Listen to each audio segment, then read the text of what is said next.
Hello everyone. बुधवार व्रत की कथा। समतापुर नगर में मधुसूदन नामक एक व्यक्ति रहता था। वह बहुत धनवान था।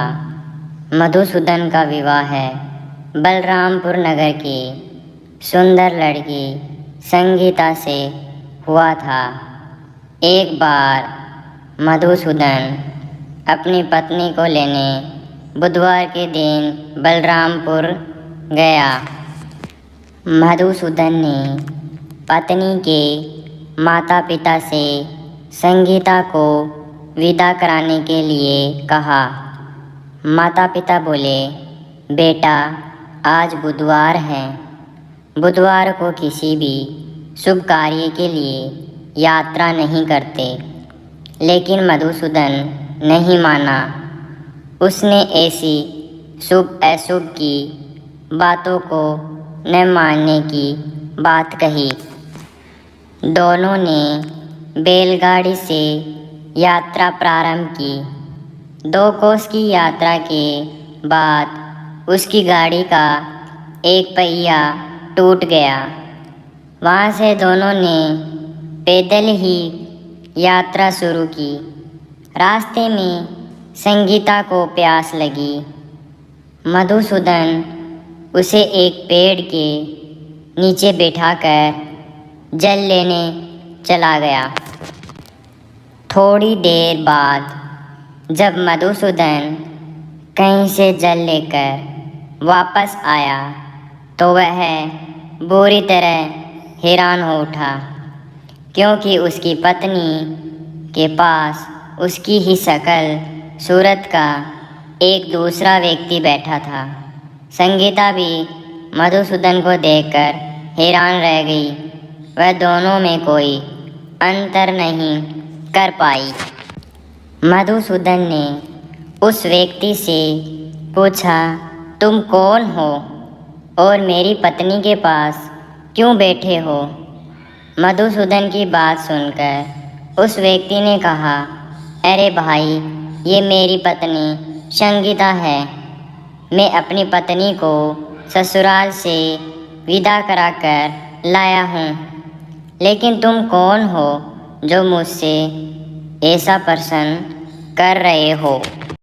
मधुसूदन ने कहा, तुम जरूर कोई चोर या ठग हो।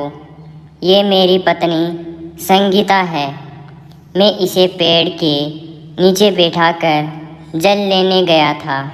इस पर उस व्यक्ति ने कहा, अरे भाई, झूठ तो तुम बोल रहे हो। संगीता को प्यास लगने पर जल लेने तो मैं गया था। मैंने तो जल लाकर अपनी पत्नी को पिला भी दिया है। अब तुम चुपचाप यहाँ से चलते बनो, नहीं तो किसी सिपाही को बुलाकर तुम्हें पकड़वा दूंगा।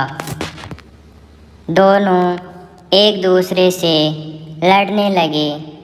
उन्हें लड़ते देख बहुत से लोग वहाँ इकट्ठा हो गए। नगर के कुछ सिपाही भी वहाँ आ गए। सिपाही उन दोनों को पकड़कर राजा के पास ले गए। सारी कहानी सुनकर राजा भी कोई निर्णय नहीं कर पाया। संगीता भी उन दोनों में से अपने वास्तविक पति को नहीं पहचान पा रही थी। राजा ने दोनों को कारागार में डाल देने के लिए कहा। राजा के फैसले पर असली मधुसूदन भयभीत हो उठा। तभी आकाशवाणी हुई, मधुसूदन, तूने संगीता के माता पिता की बात नहीं मानी और बुधवार के दिन अपने ससुराल से प्रस्थान किया। ये सब भगवान बुद्धदेव के प्रकोप से हो रहा है। मधुसूदन ने भगवान बुद्धदेव से प्रार्थना की कि हे भगवान बुद्धदेव, मुझे क्षमा कर दीजिए। मुझसे बहुत बड़ी गलती हुई। भविष्य में अब कभी बुधवार के दिन यात्रा नहीं करूँगा। और सदैव बुधवार को आपका व्रत किया करूँगा। मधुसूदन के प्रार्थना करने से भगवान बुद्धदेव ने उसे क्षमा कर दिया। तभी दूसरा व्यक्ति राजा के सामने से गायब हो गया। राजा और दूसरे लोग इस चमत्कार को देख हैरान हो गए।